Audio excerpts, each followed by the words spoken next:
Hello everyone, welcome back to my channel. I'm your host Miss KK and this is the wave. If you're new here, thank you very much and welcome. And if you're already a returning subscriber, an awesome appreciation for always choosing to be part of this amazing community. Today we are back with yet another video and we are closing off the conversation on family matters. If you haven't done so, please watch the last two episodes that we did. The first conversation we did was around why it's important to have such discussion with your family on money. The second conversation was what are the 5 top topics that I think you should be bringing to the conversation table with regards to money with your family in 2023. And now we are talking about how to approach that money conversation with your family. The reason why we need to speak about the how is because money is quite a very sensitive topic. It is hardly spoken of in some families. Sometimes it may be considered a sign of disrespect, especially if you're asking elders about their finances. Therefore, we need to have an approach in which to discuss those conversations. But before I go to the topic of today, I just want to say thank you very much to the guys that have started using the budgeting template. I know there's a couple of you guys that haven't started and promised to start in February, and therefore I urge you to start doing your budget.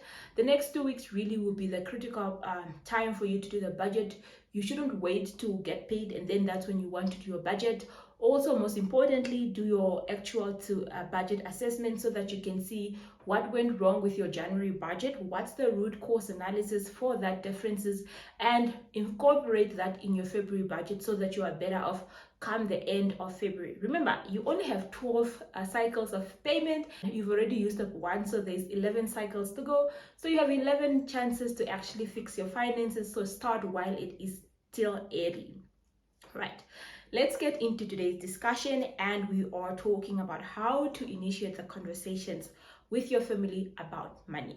So the first thing that I want you to discuss, remember, is we said there are different audiences and you need to pick a topic that's appropriate to those audiences.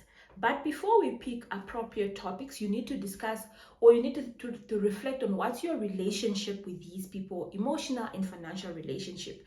Is it your siblings, your parents, your friends, and do you guys ever speak about money? Because if you don't, you might want to start with topics that are very comfortable so that you don't, overwhelm the audience. And then if you guys are already comfortable, you can obviously start incorporating the more uncomfortable topics about debt and investment and inheritance. But you need to gauge what's my relationship with these people. If this conversation didn't go as I planned, will I still have a relationship with this person? Is it the end of the conversation? What will happen from here? So remember, that is very, very important. Number 2, you need to think it through and bear in mind what's the intention and what are you trying to do, what are you trying to achieve with this conversation.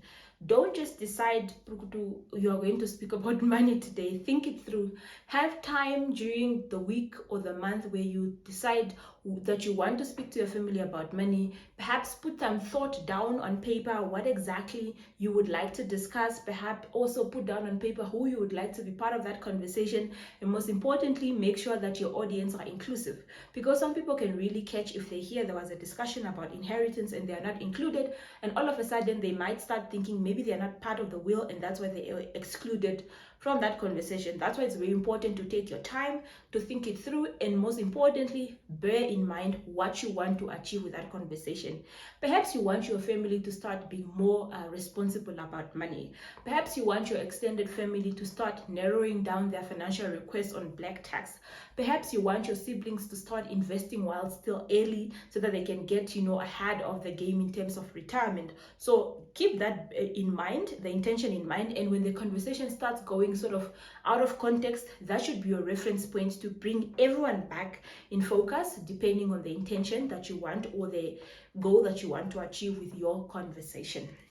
Number 3, give others the notice on what you're going to be speaking about, and also give them a context of why you're going to be speaking about that.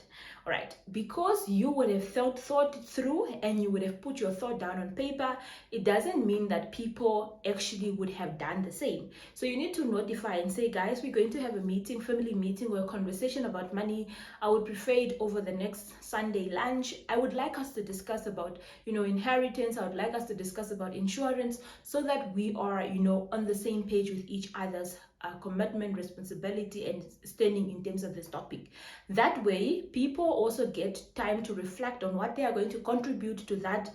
They may gather their questions that they might have, and also you mustn't just give a topic without context. So if your dad were to send you and say, guys, tomorrow I want to discuss about inheritance, you might start thinking, oh, did my dad perhaps get a life-threatening illness, or why all of a sudden is he speaking about illness?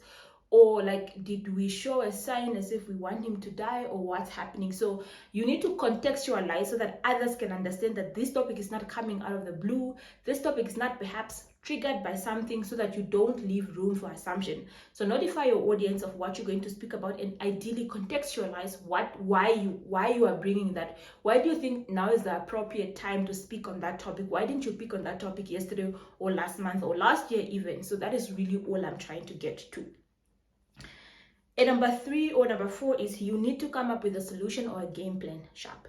It's good to tell people what you're going to discuss, why you're going to discuss, but in an event that there is no one with insurance, in an event that there is no will in place, in an event that people don't even know what they're going to do in terms of narrowing down their black tax request, what is your game plan? What is your solution? But because you are the one that's initiating the conversation, you need to think it through and say, okay, fine, if we hit that end, or if we then get consensus on understanding everyone's standing with regards to the topic that we are going to discuss, what is the next action plan? Because every meeting that is not followed by action plan, it's pointless or fruitless, and people might just go back and continue their old habit. So you, as the initiator of the conversation, must have thought through some points of action to say, okay, fine, at the end of this meeting, I would like every cousin that doesn't have insurance to go take out insurance. I'd like my parents to start thinking about, putting together a will so that we are all prepared for the eventuality. I'd like my cousins that depend on me in terms of black stacks to go think about what is their needs and what's their want, and what they're going to cut out in order to make it bearable for me to meet their expectations, etc., etc. So have that game plan, and unfortunately, it will depend on you, the initiator of the conversation, to lead. And that will take us into our next point, which is lead with questions, not assumptions. Don't just assume people don't have a will because they don't care. Don't assume people don't have insurance because their expenses are too high. Don't assume that people are asking you too much money because they don't care that you are also having, problems of your own. Lead with questions. Ask them, why is it that you don't find it necessary to have insurance?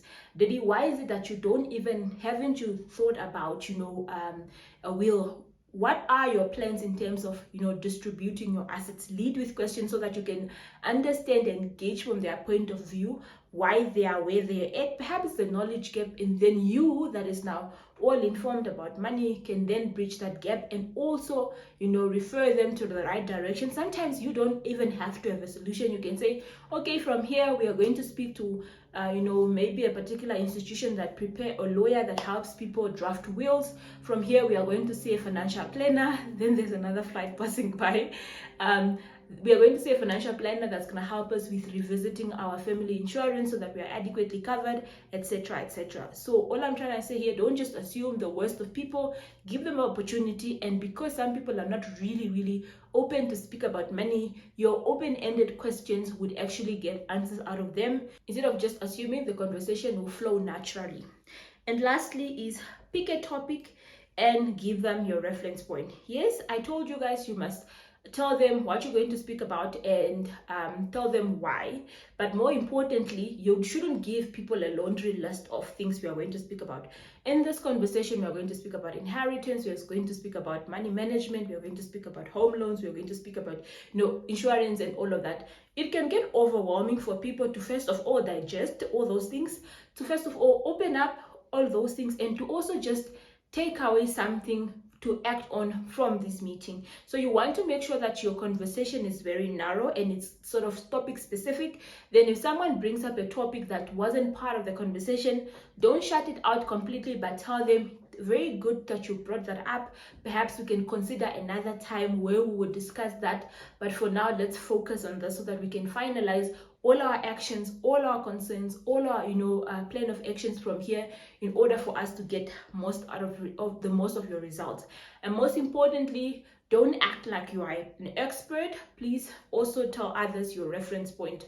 Where are you getting your knowledge? Perhaps if you have an educational background in finance, you can say, you've learned that in school, or that's what you practice on your daily basis. Let's say you are a financial planner by profession. That is what you deal with on a daily basis. You can share your experience from clients, and your reference point would be your academics plus your practical experience, and that's where you are speaking from. If you are a non-financial background, educational background person, you can tell them, I listen to this particular YouTuber, she speaks about various topics, I've watched her video on this and this and this. You guys are more than welcome to go check it out, so that people can also bring themselves up to speed. Or if you perhaps read a particular book that really transformed how you think about finances, you can refer your family to such books. That way your family actually understand that you are not acting like you know it all, you are not pretending that you're an expert, but you also learned, and they also have an opportunity to go and acquire the same knowledge that you have learned, so that when they come to future meetings, they are also at the same level and they can also adequately contribute. Obviously, this would depend on your audience. Your parents might not have the same energy to go learn and go watch videos and read books like you did, but perhaps your siblings, your cousins, your significant other can perhaps pick that up and then actually bring themselves up to speed with what you know. So really, this is all I had from this video. I know I speak so fast sometimes, apologies for that. Really working on my speed. I sometimes wish there was someone that watches me and says, slow down when you're speaking, so that I can actually watch myself, but I'm gonna work on that. Actually, when I pick up a speaking course, so that I can see what to do to actually slow down my speech in order for us to get the message quicker. Other than that, that's all I had, and this wrap up our conversation on money. Next week, I'm coming back with a conversation on job hunting, and I am going to be sharing my experience about the job hunting process and the support you can give your friends and family that are job hunting, as well as mistakes and tips to take along that way. Because at the beginning of the year, it also is the best time to make a career move. So if you are in need of that, stay tuned and let's catch up next week, and it's goodbye.